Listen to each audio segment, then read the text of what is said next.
Hey kids, it's Last Username, and we're back on the Exile Feed the Beast server for some science. Now, you remember last time when I said I was going to, film more of my process and put out more videos? Well, I kind of lied, I guess. I really did try, honestly. I recorded lots and lots of footage over the last couple weeks, and I built lots of stuff. But I looked over that footage and it was all just really just clumsy and derpy, and the prospect of editing it into a coherent episode was kind of daunting. So I decided to just stick with the formula and just show you all the stuff I built after I built it.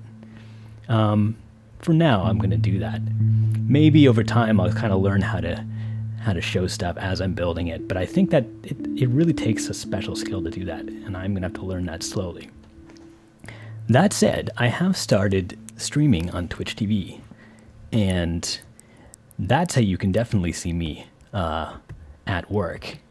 It might be kind of tedious and slow, but if you really want to see me working, then check out my Twitch TV channel.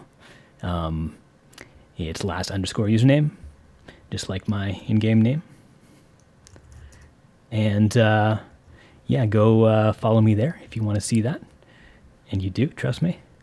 But for now, I better catch you guys up to what I've been doing. So if you remember last episode, I had just moved into this area, and I built a little platform down there on the water, and it just got a basic sort of temporary base set up. And the platform's gone now, and I've started building my permanent base.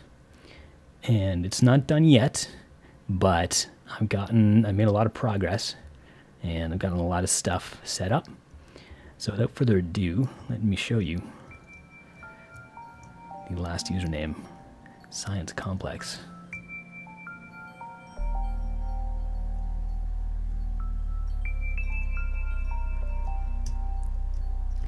Now there's a lot of stuff going on here, and there's no way I could tell you, I could explain all this stuff at once. It's going to take several episodes to catch you guys up on everything I've been building. But that's cool. It means we'll have a whole bunch of episodes worth of content lined up. So, as you can see, I've been mining, collecting resources. I got a lot of resources. Lots. And I got those resources in some fairly interesting ways. There was that mine in the Twilight Forest, which is now finished. That was the beginning. There are other mining projects, but let me just show you that one, because you'll probably want to see the finished hole in the ground. It's kind of neat looking. Where is it? It's Twilight Mine, right here.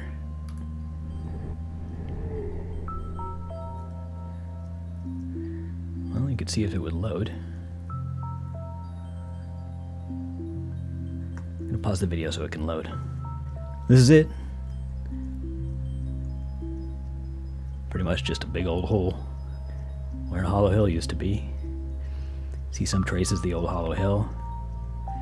See all those Twilight Forest ores all over the place.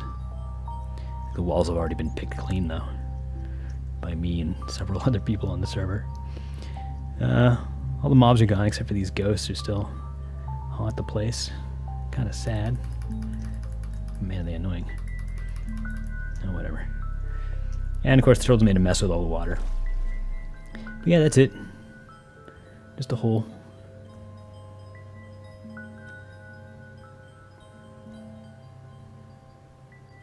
So back in the base, let me kind of give you a quick tour around the rest of this thing. This over here, speaking of the Twilight Forest, is Bunsen. He's my pet squirrel. My lab squirrel, if you will. Well, I don't do experiments on him or anything.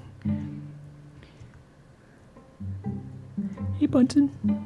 How you doing, buddy? How you doing? Come on, do your running around thing. He's always hopping around. He's not doing it now. He's shy. There he goes. Attaboy. That tail's so cool looking. And I made a little habitat for him to remind him of home. But he's happier here, trust me. So this first level here is just kind of like the sort of interface level, like where all the, terminals and displays and chests are. This is where I do most of my interacting with all my systems and processes. But there's several levels to this thing. I think there's going to be even more above.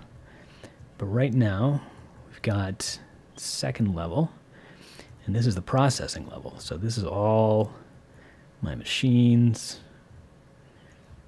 Got a variety of machines here from all different mods. Got centrifuges, industrial grinders. This thing's a diamond farm, or a diamond factory, I guess. Manufactures diamonds from coal, fully automated. Using a combination of IC2 machines and these Zycraft fabricators. I'll show you how that works in another episode. Got a squid ink farm over here using MFR rancher blocks. That produces a lot of ink. And all kinds of stuff. Coke oven, huge tank of creosote oil. I've started to tank all the weird liquids that come off of the industrial processes over there, like the centrifuges. Produces like silica.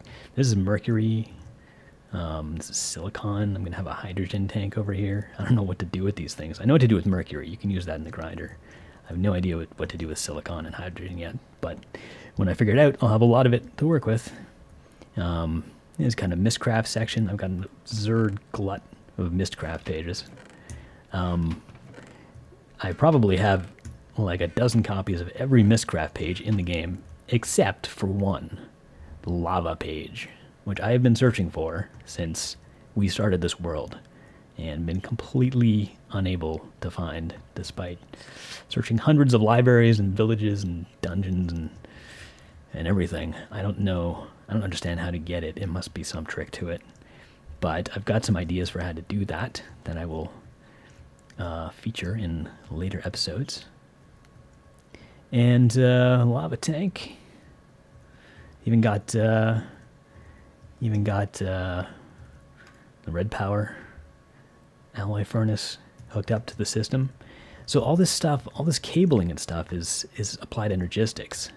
I was talking about that a bit in the first episode, and I was just kind of starting to get into it, and now I've got a pretty extensive system here. I'm using it for everything, and man, is it amazing.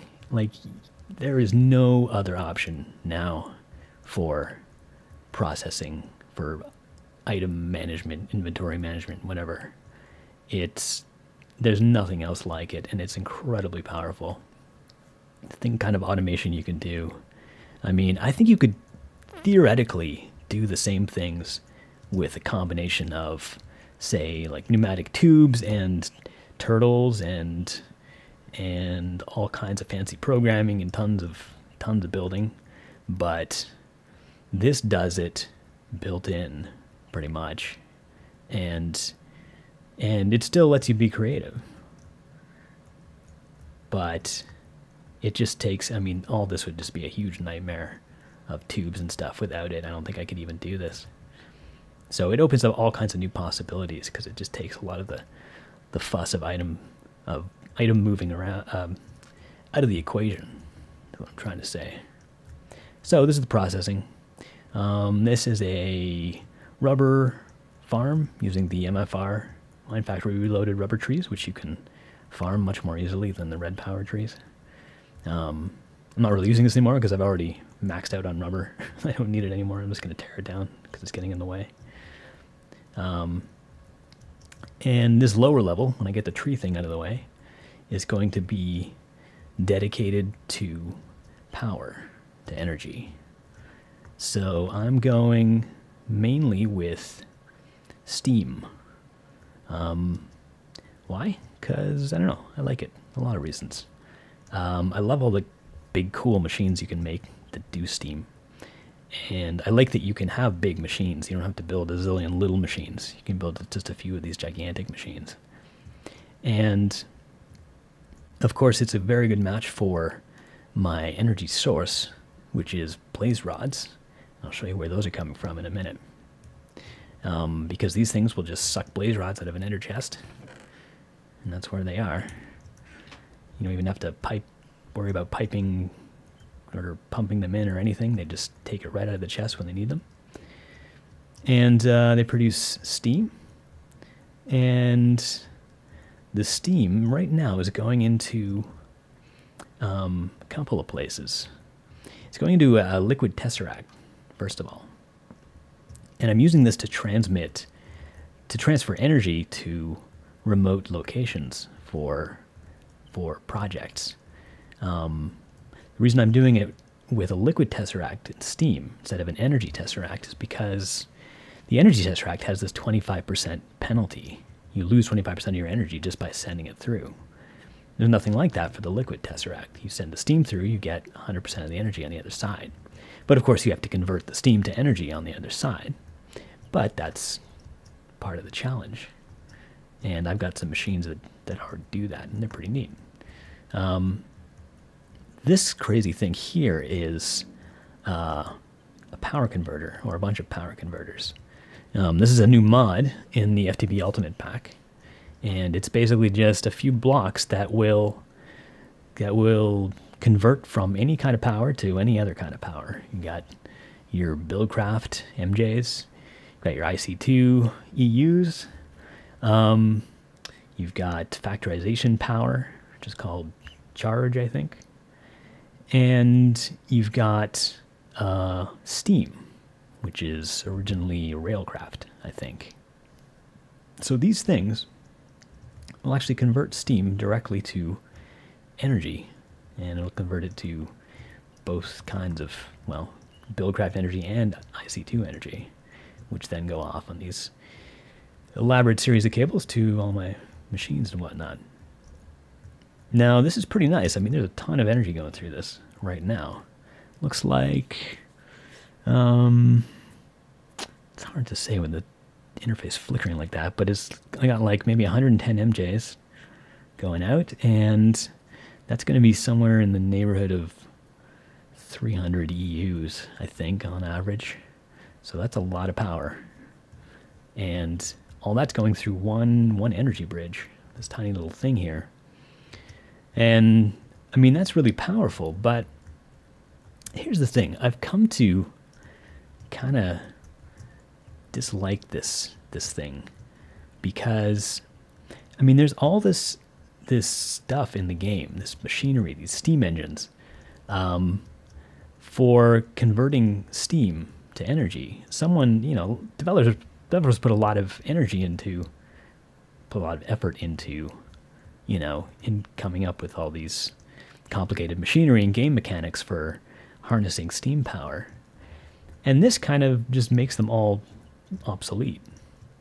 So it seems a bit overpowered to me, and I don't really like it. So I think what I'm going to do is I'm just going to ban this from my own game. I'm not going to use power converters. The only thing I might use them for is going from IC2 power going from Buildcraft power to IC2, if I have to do that. Although I don't think I will, because there's a machine that can generate, there's industrial steam engines which can generate MJs from steam, and then there's a steam turbine which will generate EUs from steam directly. So I should be able to turn that steam into both kinds of energy without having to do anything weird like, you know, use a magma crucible to pump lava into a geothermal generator, which was kind of the old, like, convoluted method of doing it. So I don't think I'll need these power converters at all. And, I mean, I'm going to need a lot of industrial steam engines to feed all that demand, and steam turbines. But I got a lot of space, and I got a lot of resources, so I think it'll be worth building it, and it'll make the game more enjoyable to do it that way than to use this thing. I mean, not to put down the mod or the author or anything. I'm sure, you know, lots of people would rather use this. But I think I'm going to do it the hard way. Just for kicks. This is a challenge to myself. So, we're almost at the root of the energy here. And that's where it gets pretty interesting. Where are all these blaze rods coming from? Now, let me show you. They're not even coming from this dimension. Coming from this one. This is a Mistcraft age. And first of all, ignore this teeming massive villagers here. This is a project for another day. But, man, it's not loading again. Come on, load. Now, of course, there's not much to load because this is a flat terrain Mistcraft age. It's all mushroom island biome, but it's totally flat. And it has eternal day. So the sun, it's high noon all the time. So I've been exploiting that to generate solar power. This was the first source of power I had. This kind of got me started. These are red power solar panels, which are pretty simple and cheap to make. But they don't generate very much energy. You can see I need a ton of them here. And then this is generating like a small fraction of my total energy. So this has kind of got me started. But, and I guess it serves as a sort of backup power source if my other sources break down or need to be repaired. I'll have a little bit of energy coming in from this. But it doesn't scale up. And it's going through an energy tesseract, so I'm losing 25% of it anyway before it gets back into the overworld. Most of my power is coming from this thing. Or these things. This is a quadruple tier 5 blaze soul shard spawner farm. Something like that. There's 4 tier 5 blaze spawners made with soul shards. And each one has one of these farming things, rooms, where the blazes spawn at full speed and are instantly killed by these high energy pellet launchers, which are from the portal mod. They're really easy to craft and they don't use any energy. You just give them a redstone pulse and they shoot this pellet out that bounces around and instantly kills anything it touches. But it doesn't destroy items. The items just drop through undamaged. So it's perfect for a farm like this. The only problem is it makes a really annoying noise, which is why I put it in this dimension. It doesn't need to be here, but I just did not want to hear it at all, so I just put it in a completely different dimension. Now you'll notice that only one of these things is going. There's 4 of them, they're all identical. But they have an automatic shutoff. So if I'm not using the energy, then they won't turn on. I figured that, you know, waste not, want not. I don't want all these blaze rods piling up. And maybe it'll lag the server a little bit less. Not that I think this is really lagging the server much at all. I don't think so. But the less lag, the better. So each one has a chest in front of it. And blaze rods go right into that chest. And that chest is constantly pumping into the ender chest. Yellow, orange, yellow, which is dedicated to blaze rods. There's these gates connected to the chest. And one of them is configured to turn on when the chest is empty. The other one's configured to turn on when the chest is full. So what happens is if I'm not using enough blaze rods, the chest will eventually become empty and shut the machine off. Right? No, it'll shut the machine on, sorry. Turn the machine on. Blech. Right, if the chest empties out, it'll turn the machine on. When the chest is full, it'll turn the machine off, and then it'll slowly drain until the machine comes on again. And because I've got that chest, because I got this ender chest as acting as a buffer, I'll never run out of blaze rods. They'll always be available. And all four of them have an independent mechanism like that. And I use different size chests for each one. This one's silver, this one's iron, copper, and wood. And the effect of that is to make it so that they go on at different times, instead of all going on at once and then all shutting off at once. Pretty neat, huh? So nice and simple, not too laggy, not hard to build. They use tripwires to... See, there's tripwire, like a tripwire grid over the entire floor there.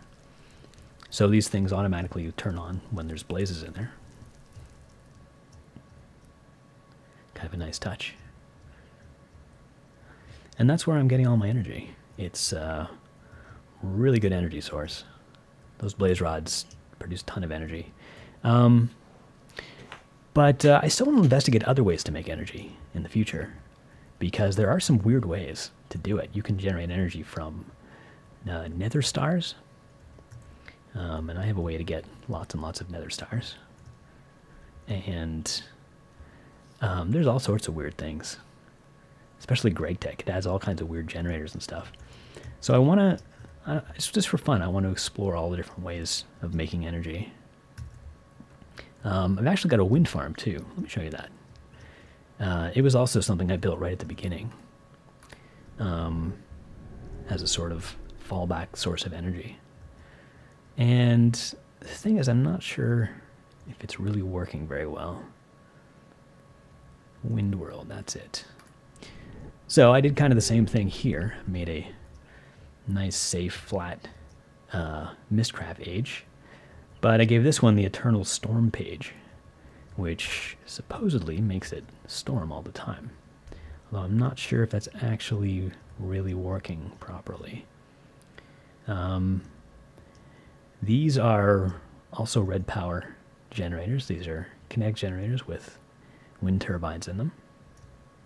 And I know that when these get going full speed, they generate a lot of power. Tons and tons of power. But they have to be going at full speed, and I have not figured out how to keep them going full speed. They're supposed to just go really fast whenever it's storming. And this is supposedly a storm, but they don't look like they're going very fast to me.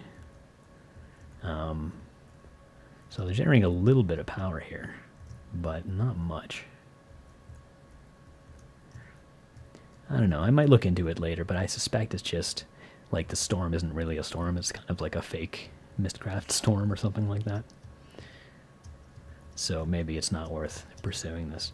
Too bad, because they look really cool, especially when they're moving. But they're just not practical. So I want to actually build something this episode. Don't want to just show stuff off.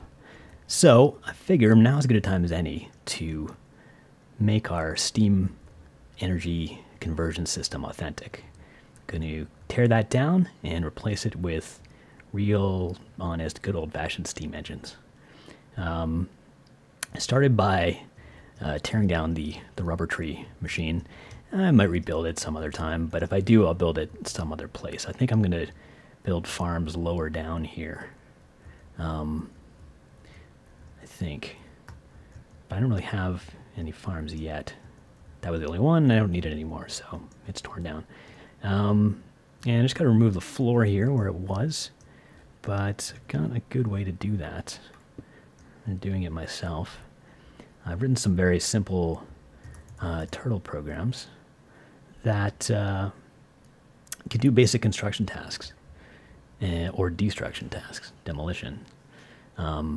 And they work without GPS, so I can use them in, you know, weird far off places where I'm building from scratch. I haven't built on a GPS antenna yet, so that's nice. So, give an example. Demolish floor. How big is this thing? It's gonna be 3, 5, 5. Let's count it. 2, 3, 4, 5, 6, 7, 8, 9, 10, 11, 12, 13, 14. By 1, 2, 3, 4, 5, 6. So we do 14, 6. Make sure, specify the length first, the direction the turtle's facing. Make sure the thing is on the right of him. And he's right there. And he should just go. No complaining about protected zones or ender chests or fuel or anything like that. Very simple. Of course, you're going to turn that all to basalt cobble stone, but not a big deal. Okay, we're going to take this one step at a time. First thing, I'm going to make all the machines I'm going to need. So I'm going to need industrial steam engines and steam turbines. So the steam turbines are multi-block structures. They're made of these things, steam turbine housing, and you need 12 of them for one turbine, and it generates 100 EU per tick of energy, so pretty good. Probably I'm going to build, let's say, 4 of those to start off. 400 EU, I think should do. Well, might be cutting a bit close. Maybe 6, because I was putting out about 400, 3 to 400 already. Let's do 5. 6. I'm doing 6. 6 is what I'm doing. All right. We've got our turbine blocks. Now let me just gotta figure out exactly where I'm gonna put them. I'm gonna fit 6 of these things down here. They're the same width as these. They're 3 wide and 2 long and 2 high. So they'll kind of line up nicely with these boilers. I'm just gonna extend the floor here and kind of lay everything out. I'll be right back. Actually, I showed you the turtle demolishing stuff, so why don't I show him building stuff as well. It's pretty similar. It's gonna put him in the right place here. Just gonna be right here. He builds up and to the right. And we're going to want this floor to be, let's do the math this time. So, let's give him some building materials. The lovely glass viewers.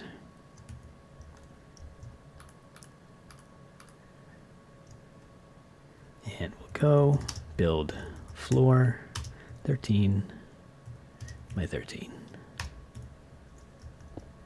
And there he goes.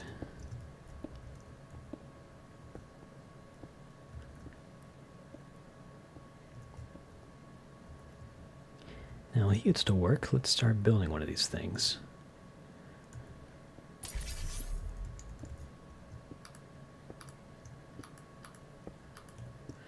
Need some more of these. And take these blocks. And we're going to go right there.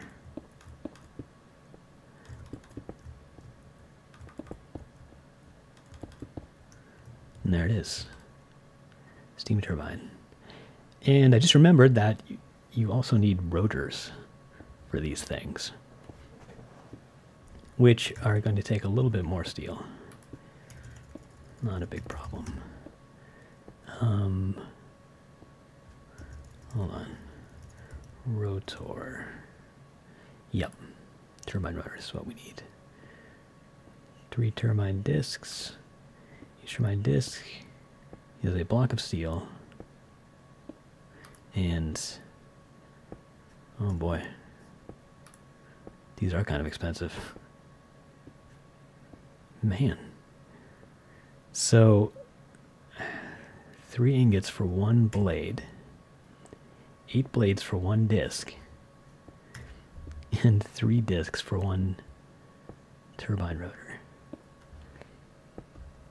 3 times 8 times 3 plus the block of steel in the middle times 3. So that's going to be 27 more ingots. 99 ingots just for one of those things. I'm going to make 6 of them. Which is going to be another 594 ingots. No problem. And what's worse is these things actually wear down over time.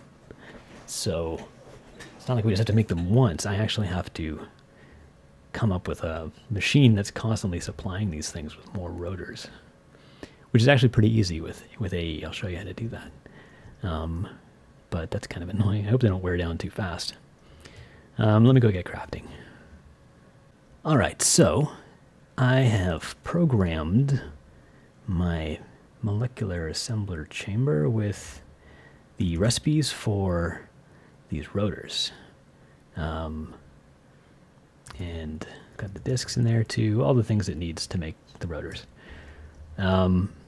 So now we have to supply this thing with rotors. Of course, the simple person would just craft them by hand and stick them in there every once in a while, but that's not automated enough for me. So let's just bust that open. Hover mode. Stop twinkling. God damn it. That's the coin of fortune, by the way. This thing. It sucks in all nearby items. Which is really, really great. Like you're digging stuff up in midair and the stuff is flying all over the place. No, it doesn't fall. It goes right into your inventory. The only problem is it has a weird bug where things get stuck and start doing that. Happens a lot. But it's worth it. Okay, so run this cable down. And that's going to go. Let's move it over here.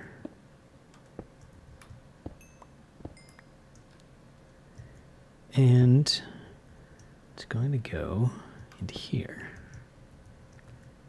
Hopefully this works. Hopefully that inventory is accessible by this thing.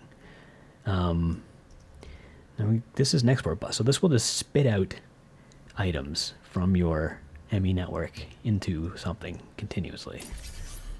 We want to spit out rotors. For that, we actually need to have a rotor. Let's make one. And put it in there. Hope they don't stack. Did it work?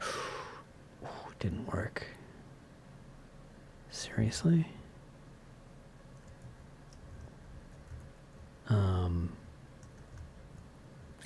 I hope there's some side of this thing I can put it in where it'll work.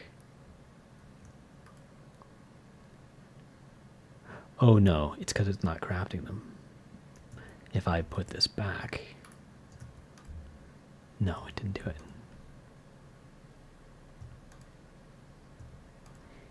There's rotors available. Okay.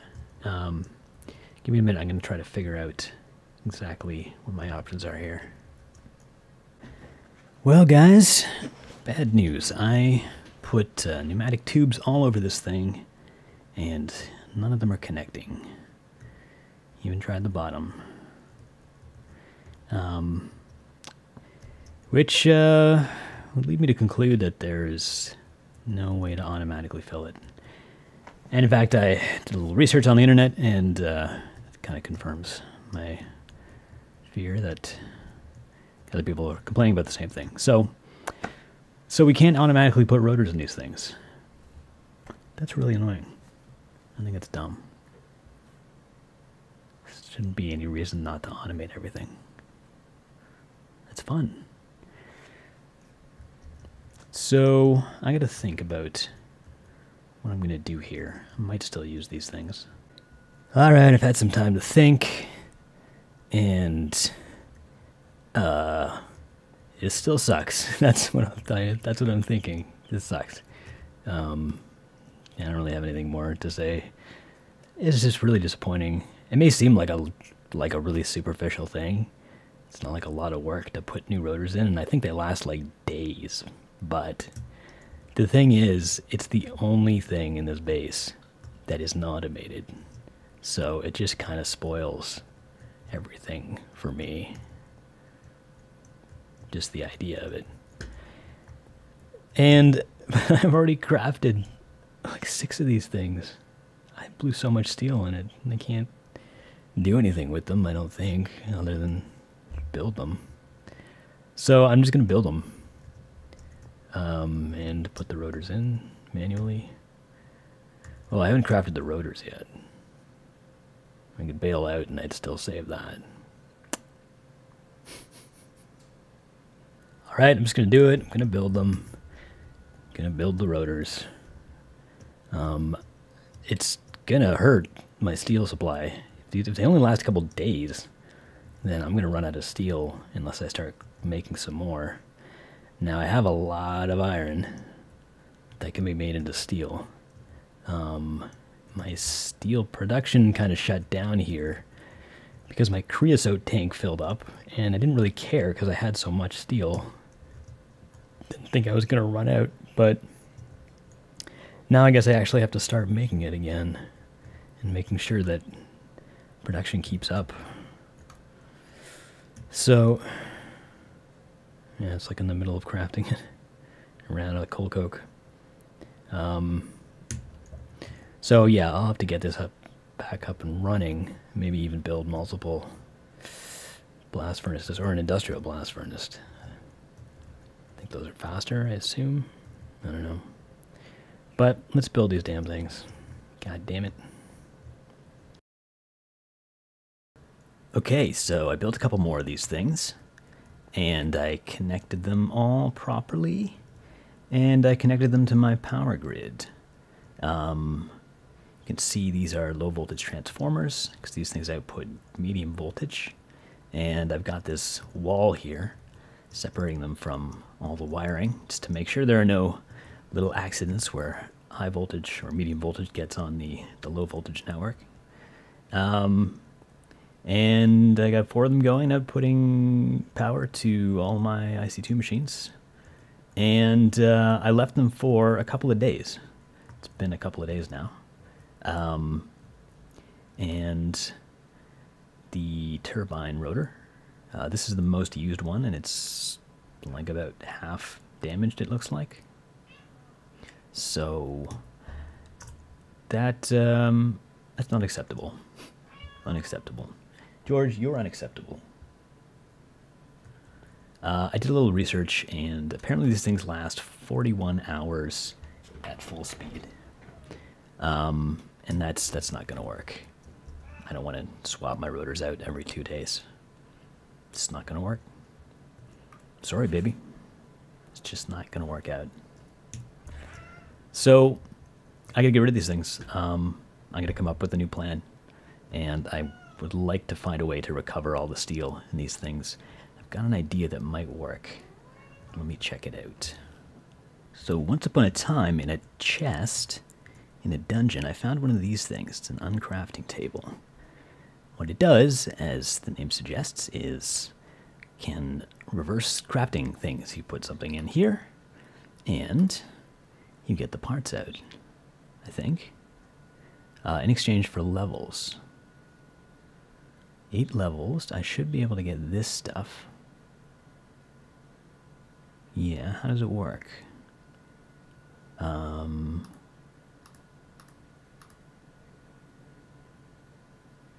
Can I just click there? Oh yeah, there we go. So what's this for? Awesome. And that's how I can get my steel back. In fact, you can even uncraft a damaged turbine rotor you just lose one of the rotor discs. Can I uncraft these too? Sure can. That is nice. It's going to take a lot of XP, but I happen to have a pretty good source of XP, so that's not a big deal. And now for the uncrafting. Doing this next to my XP farm, or my wither skeleton farm, which happens to generate XP. Because it does take a lot of levels. So here we go. What was that? There, put that there. And empty that out. Do it again. There we go. Alright, the deed is done. I have severed the relationship. And I managed to recover a stack and a half of steel blocks, stack and a half steel plates, and two and a quarter stacks of steel ingots. So hey, no damage done, really. Live and learn. And I do have another idea for how to generate EU without using the cheaty power converters. It will not be. I won't be doing that this episode though, because it's kind of an elaborate plan. It kind of ties into everything else. But so I can finish this episode having actually built something, I'm going to try to build the other part of the steam production here, part that I know actually works and doesn't require manual maintenance, which is the MJ production with industrial steam engines.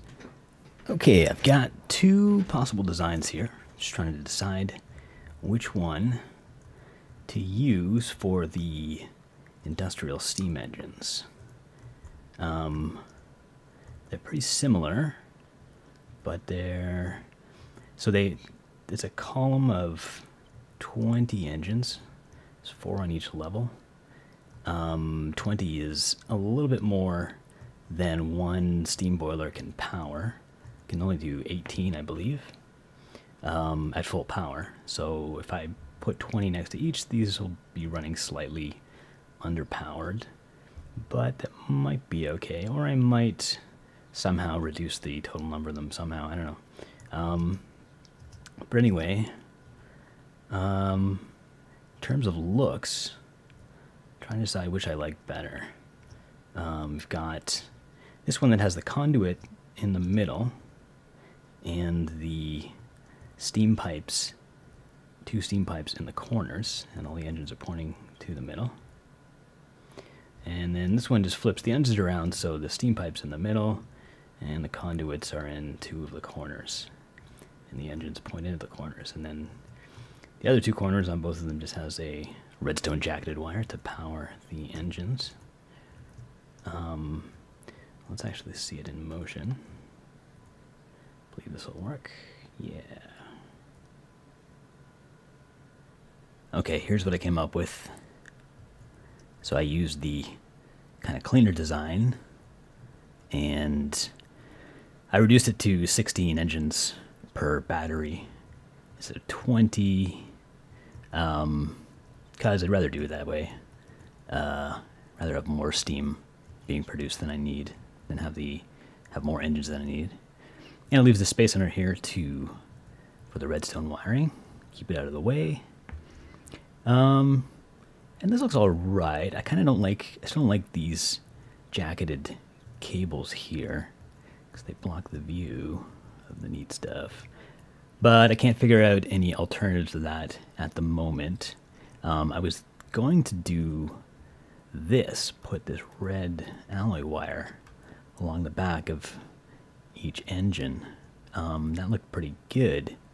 The problem is you can't do it in here, in between, because you can't put them on, there's only 1 block space here, and you can't put red alloy wire on 2 different faces in the same block if they're not connected. You can do it if they're connected, like this.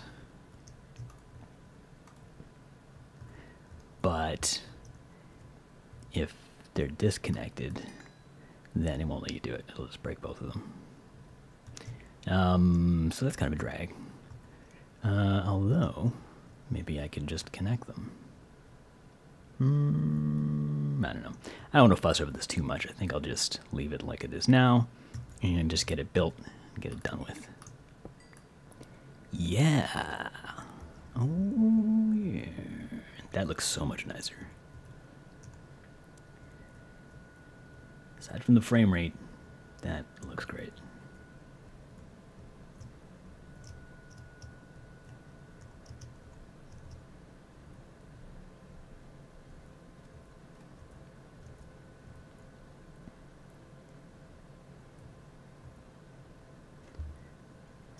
There's all the MJ production right there. And the EU stuff I moved over here. Tidied it up a lot. Much cleaner looking now.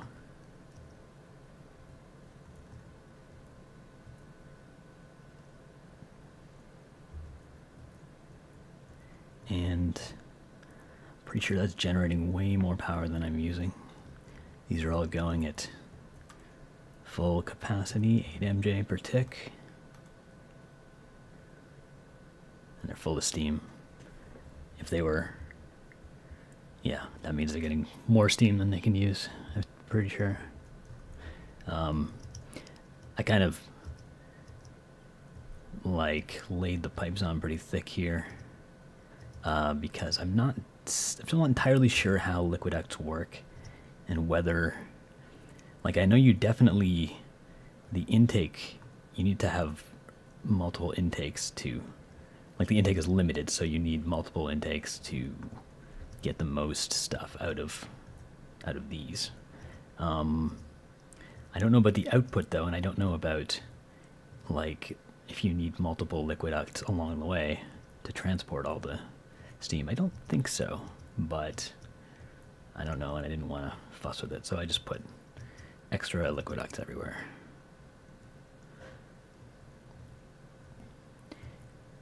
So we're still relying on the cheaty power converters for now, but we're not relying on the steam converters. Oh no, we are relying on the steam converters, sorry. But we won't. We won't be for long. And I just realized I'm letting this episode run a little bit long. Sorry about that. Kind of ironic since I started the episode complaining about how I can't make any episodes. But we'll cut it here and stay tuned for more energy and science. And check out my Twitch TV channel. Twitch TV /last_username. Take it easy, guys.